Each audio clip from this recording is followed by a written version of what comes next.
Bienvenidos a Galería VIP. Está con nosotros Carlos Moncada para presentarnos Oficio de Muerte. Muchas gracias por estar aquí con nosotros. Gracias por recibirme. Más de medio siglo en el oficio periodístico y está haciendo un recuento muy interesante respecto al número de casos de asesinato a periodistas, pero ha dividido este reportaje en diferentes etapas y las últimas dos partes precisamente sobre estos dos sexenios que están ahora por terminar con el gobierno panista. En este momento, ¿en qué situación nos encontramos en México? Pues en cuanto a atentado, nos encontramos en el peor momento. Quizá nos consuela que este momento no será tan peor como el que venga en 5 o 6 años, porque es una avalancha, al parecer, incontenible de muertes. ¿Necesariamente cambiará con el cambio de gobierno para regresar al PRI? No creo. Bueno, lo deseo, pero no lo creo. Yo no tengo ninguna afiliación política, pero ojalá que no caigan en el extremo el nuevo gobierno de ser más tolerante para que haya menos muertos, aunque no menos delincuencia, y poder así presentar una imagen política más positiva. ¿De qué manera vincula el paso del narcotráfico y la guerra contra el narcotráfico a este número tan elevado, 63 en un sexenio y más los muertos de este? Bueno, sin duda que se ha incrementado por causas directamente relacionadas con el narcotráfico, pero también los periodistas formamos parte de la masa anónima que sin deberla ni temerla muere en balaceras, en tiroteos. Por ejemplo, hubo 2 periodistas de Chihuahua que no tenían nada que ver con noticias policíacas o investigaciones. Se fueron a tomar una copa a un bar donde había un delincuente que ellos no conocían, y entran 2 fulanos armados con cuernos de chivo, y para asegurarse de que matan al que buscaban, rafaguean a los clientes y ahí mueren los 2 periodistas. Entonces, una de las características de esta guerra al narcotráfico es que no estamos seguros, ¿no? Desgraciadamente. Ninguno. Pues ninguno, a menos que ni cuando se la lleve uno en su casa, porque como hemos visto en varios casos, también entran a las casas a asesinar. Me parece que la solución es enormemente difícil. Controlar a los delincuentes beneficia a toda la población y ahí estamos nosotros también.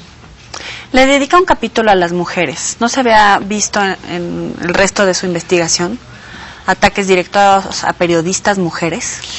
La primera investigación que hice, que se publicó en un libro anterior, en 1991, habían asesinado a 3. Ahora van 19. Incluso ninguna había desaparecido, pero en esas 19 hay ya una desaparecida. Una reportera, Esther Aguilar, de Michoacán, madre de familia, que desapareció. Ella sí escribía sobre narcotráfico. Incluso retrata algunos otros ejemplos de jóvenes que estaban empezando su carrera, o sea, de 21 años, fotógrafos en sus primeras coberturas. Sí. Bueno, una de esas muertes ocasionó o dio pie para la famosa carta que escribieron al crimen organizado.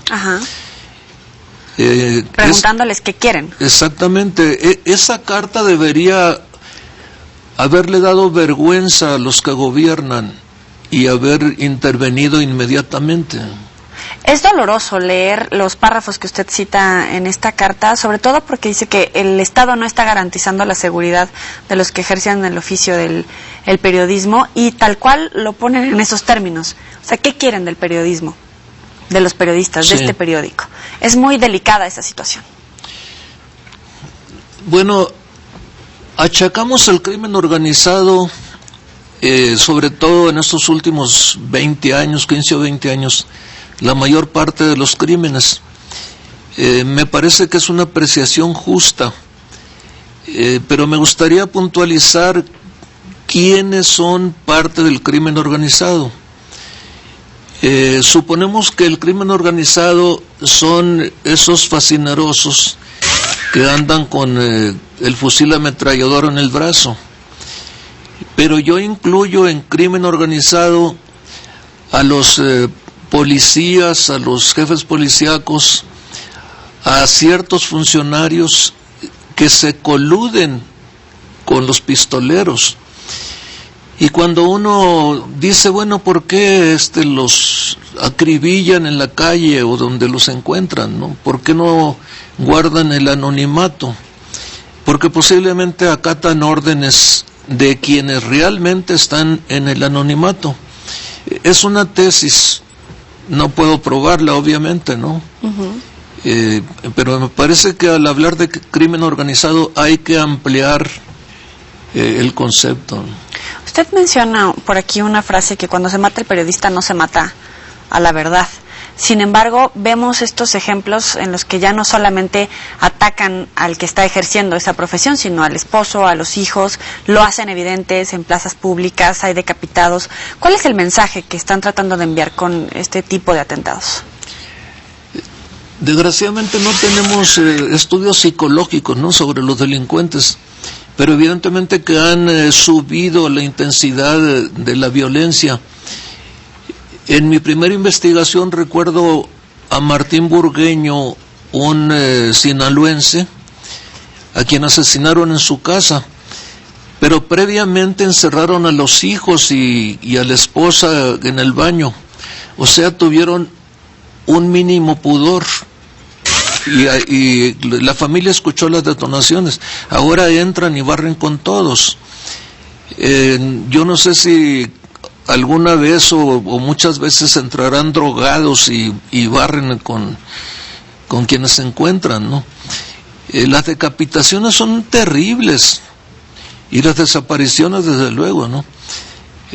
También una mujer en Nuevo Laredo, y hay otra, se me pasa ahorita, no sé si en Veracruz, que fueron decapitadas. ¿Por qué, no? Si ya ser violento es una enfermedad, ahí debe estar enloquecido, ¿no? Usted en alguna parte del libro menciona que el presidente Calderón de alguna manera inició esta guerra contra el narcotráfico en una especie de ejercicio de legitimización. ¿De alguna manera él es responsable de todas las muertes de los periodistas en este sexenio?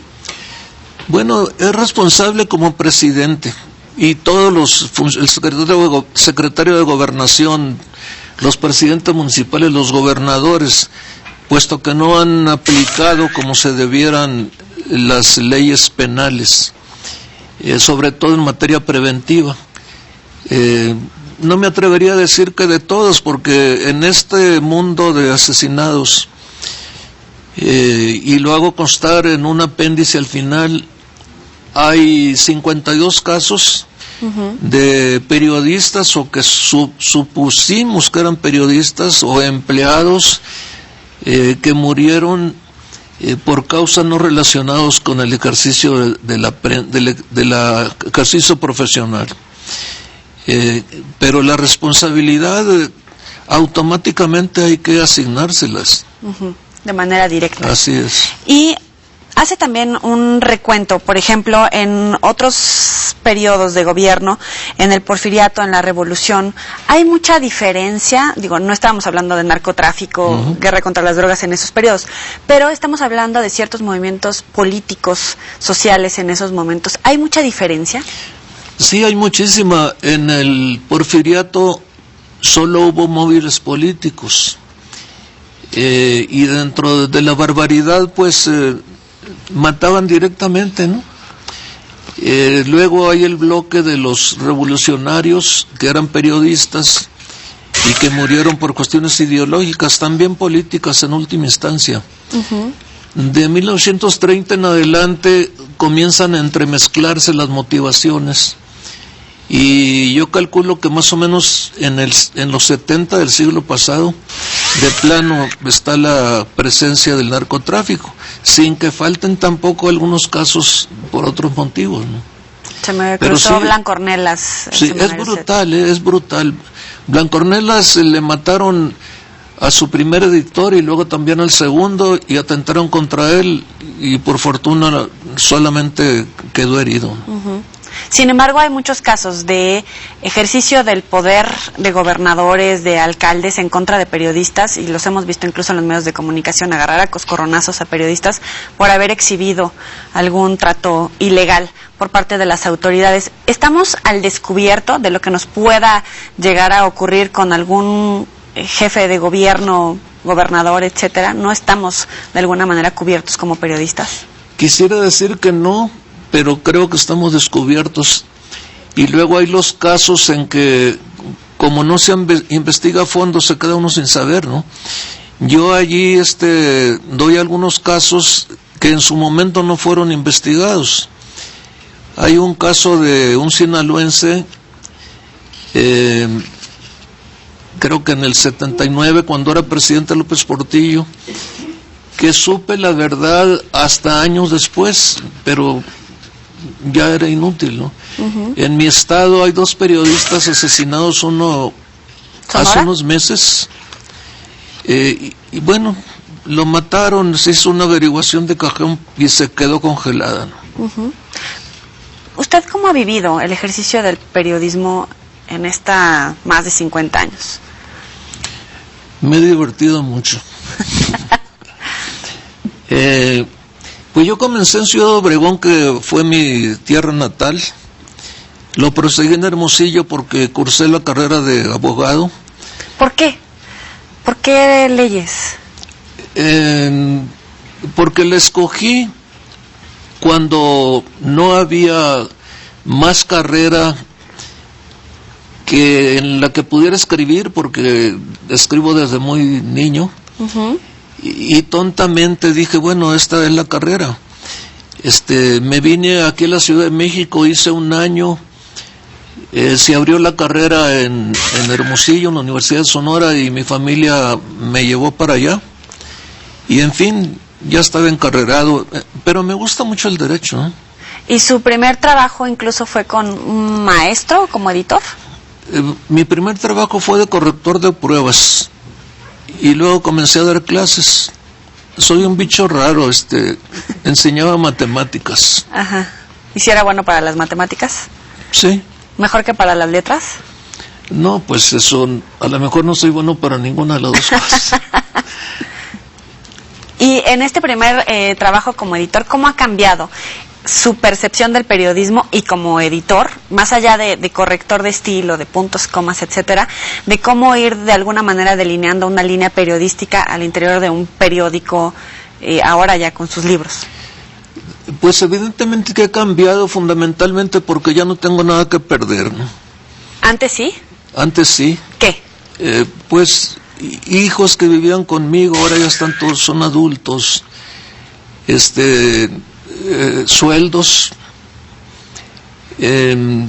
Trabajé en el departamento de Relaciones Públicas con Juan González, fui asesor de la Lotería Nacional, esto como abogado. En fin, he tenido ligas con el poder público, ¿no? Fue biógrafo de 2 presidentes. De 2 presidentes de la República, Adolfo de la Huerta y el general Rodríguez. En fin, si no me hubiera acercado al poder público, yo creo que no los conociera bien. Pero creo que he conservado mi ética. Es Carlos Moncada, Oficio de Muerte. Vamos a hacer una pequeña pausa y volvemos con ustedes.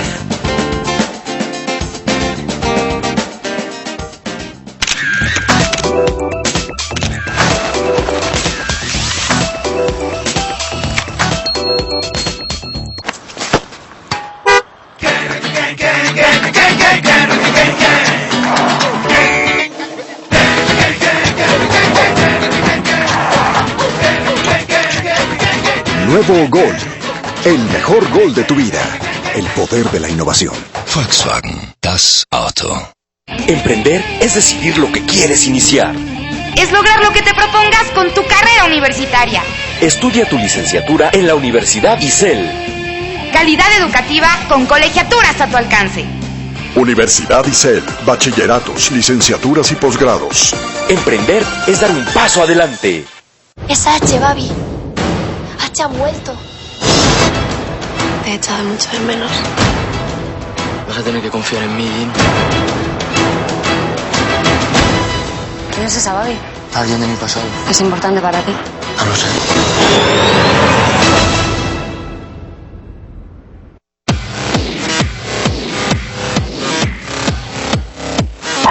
¡Escándalo! ¡Es un escándalo! Que no, que como chihuahuas, no. ¡Escándalo en el que pacho!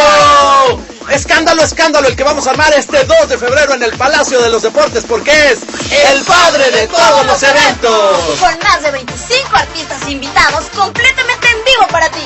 Ya lo sabes, el evento más importante de Iberoamérica, solo para ti, cantar, bailar y disfrutar. Su nombre es el padre de todos los eventos y ¡no te lo vas a acabar! Ahí nos vemos.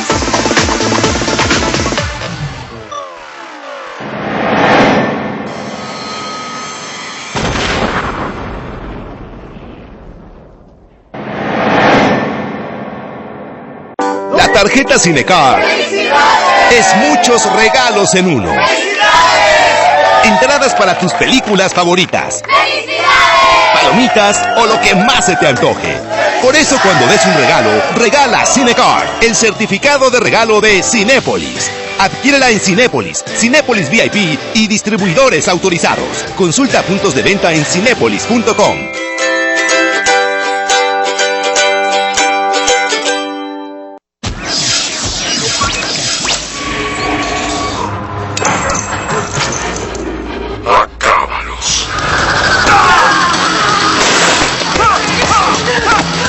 Quiero ofrecerle una proposición lucrativa.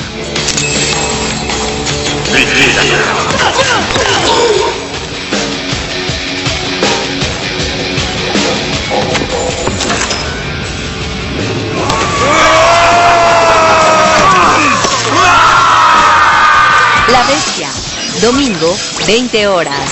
Todas las emociones. TDC, se siente.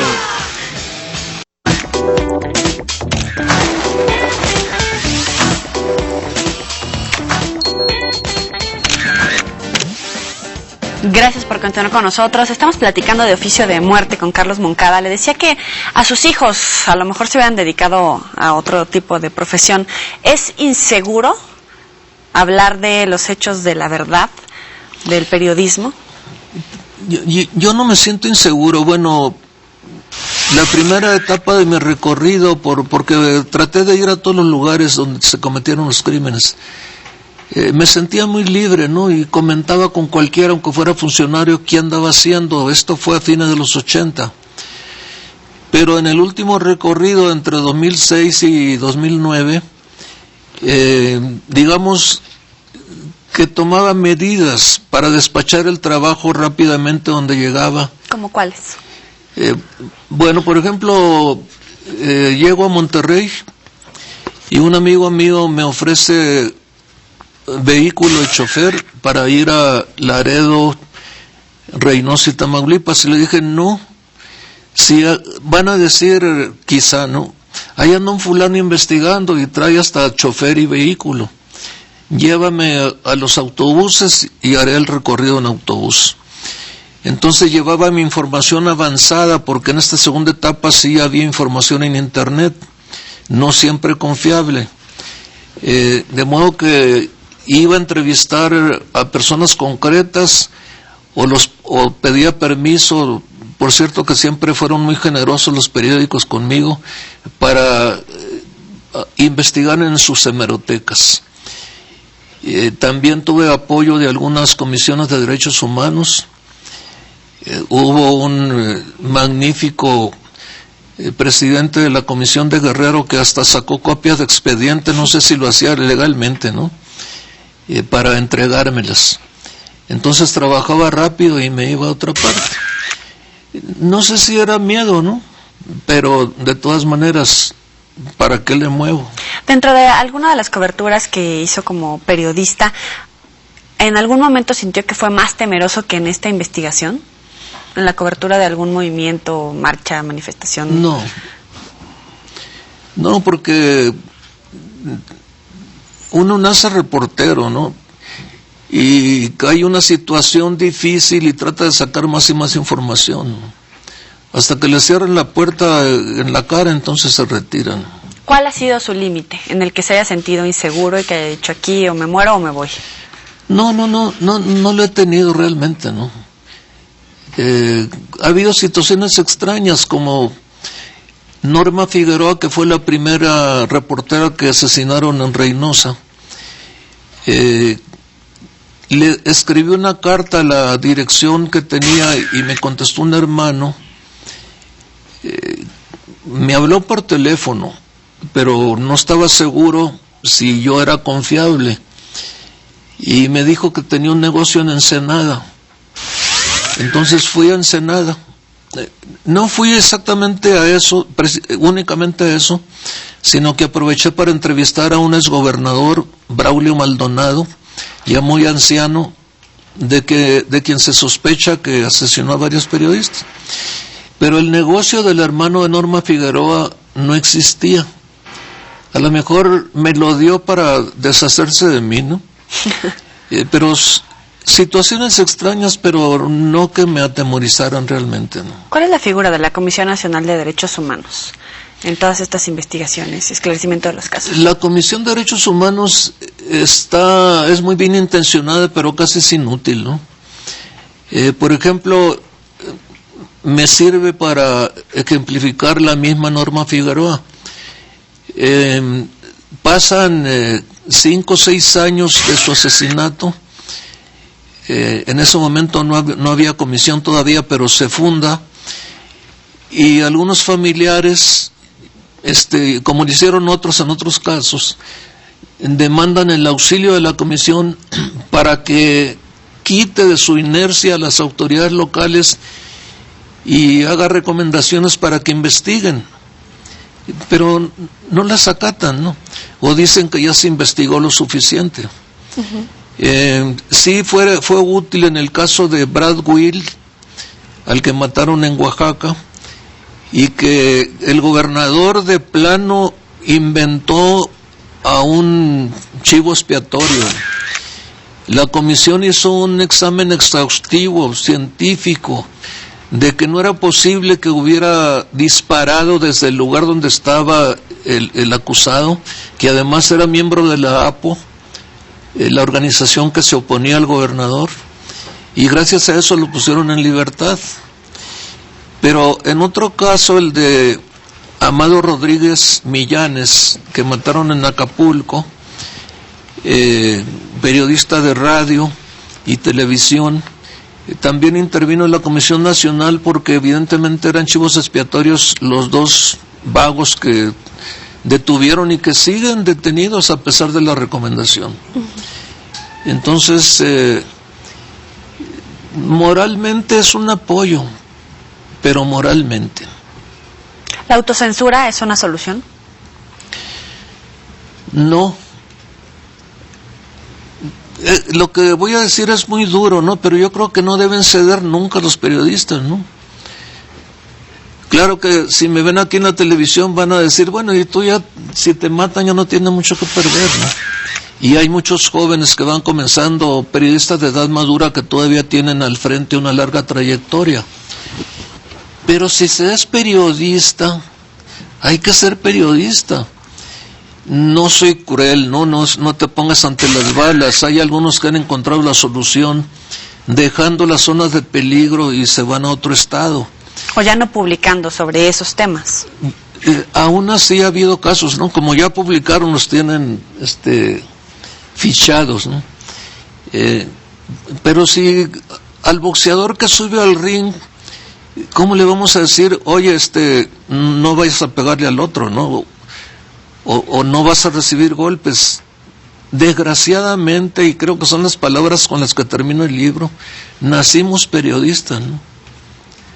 ¿Qué experiencia le ha dado los años para poder acercarse a este tipo de temas, pues de alguna manera escabrosos que pudieran poner en riesgo su seguridad o la vida, que con el paso de los años ha ejercido y que de alguna manera le ha servido para protegerse? Apegarse solamente a documentos oficiales, a fuentes con cara, nombre y apellido, alejarse de cierto tipo de eventos, no sé. No, en muchos casos, sobre todo en la primera etapa, entrevisté a familiares de los asesinados. Y ahí escuché historias de que el fulano era muy enamorado y cosas por el estilo, ¿no? Y los documentos oficiales me sirven de guía, ¿no? En esa primera etapa la Secretaría de Gobernación tenía un documento con mucha información que me fue útil, pero nunca he pensado en protegerme, ¿no? Sentía como que era una obligación mía, y además, como yo no soy historiador profesional, pero sí he escrito libros de historia, y la metodología que empleé en investigaciones históricas me sirvió en este caso, ¿no? De modo que me era relativamente fácil localizar fuentes, ¿no? Para hacerle la biografía a dos presidentes se requiere de muchos contactos, de mucha experiencia, de ser historiador. ¿Qué se requiere? Pues yo tuve la ventaja de que los presidentes son de Sonora, y aunque también estuve en el Archivo General de la Nación, allá todavía encontré familiares de los desaparecidos. Y en el caso del general Rodríguez, escribí, gracias a un contrato de una fundación Esposo Rodríguez que él dejó, que se ocupa de otorgar becas para educación.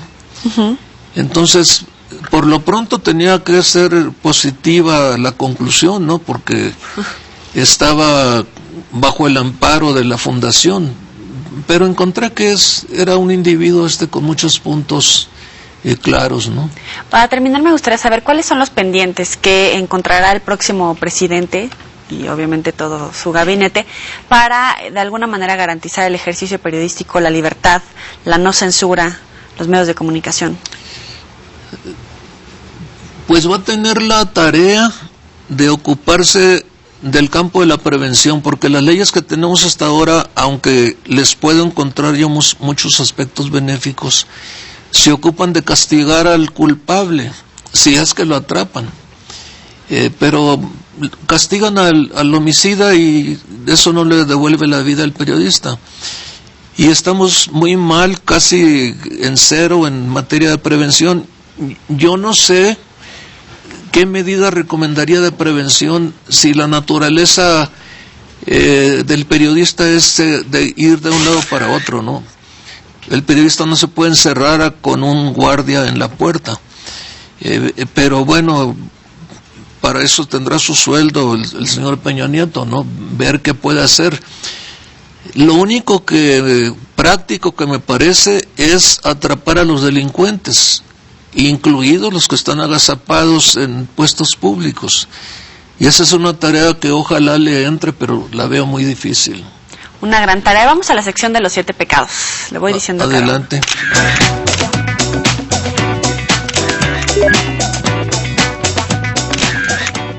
Avaricia. Dinero. Envidia. Talento. Ira. Calma. Gula. Pescado. Lujuria. Mujeres. Pereza. Trabajo. Soberbia. Humildad. Ya no da clases, pero ¿qué más le falta? ¿Más libros? Sí. ¿Más publicaciones en periódicos, sí, como los habituales? ¿Qué le falta? Sí, me falta, bueno, sigo escribiendo una columna en Sonora, y tengo libros planeados, algunos de literatura y otros de investigación. ¿Diccionario? Me falta el diccionario, casi lo termino, biográfico histórico de la Universidad de Sonora. Bueno, vamos a seguir teniendo noticias de Carlos Moncada. Por el momento, oficio de muerte. Muchas gracias por estar aquí con nosotros. Gracias a ustedes. Nos vemos la próxima. Pásenla muy bien. Lean.